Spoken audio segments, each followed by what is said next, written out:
Hello and welcome back to another video. In this problem, we're told the weights in pounds for 15 horses in a stable were reported, and the mean, median, range, and standard deviation for the data were found.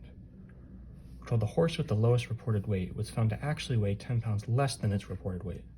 What value remains unchanged if the four values are reported using the corrected weight? So if the horse with the lowest reported weight is now 10 pounds less, then the mean is guaranteed to change, right? Because the total number of pounds, so you calculate the mean by taking the total pounds and dividing it by the number of horses. The number of horses is staying the same, the total number of pounds is changing, so the mean is going to change.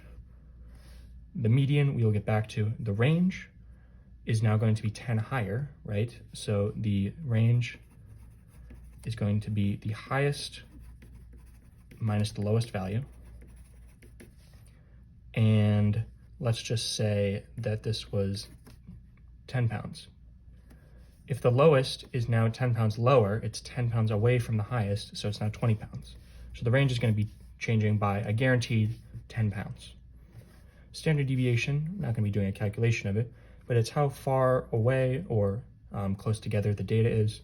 And if you're having a horse now weighing 10 pounds different than it used to, it's going to be a different distance away from the median or the mean.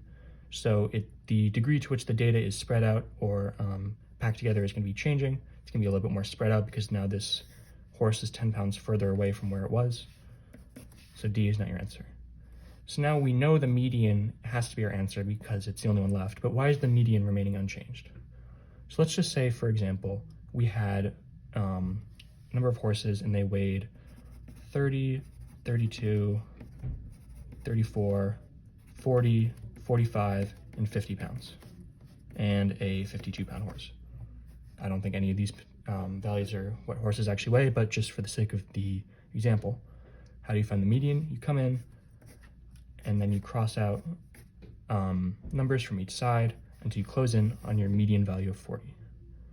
So what happens if the horse with the lowest reported weight actually weighs 10 pounds less, right? What happens if this 30 becomes a 20? Well, it doesn't actually change anything because you're still crossing it out at the very beginning, closing in, and you still get to the same amount, like you still get to the same final answer, right? It's not actually changing the order in which the horses are listed, so therefore the median is not changing. So B is going to be your final answer. As always, thank you for liking and subscribing, and I'll see you in the next video.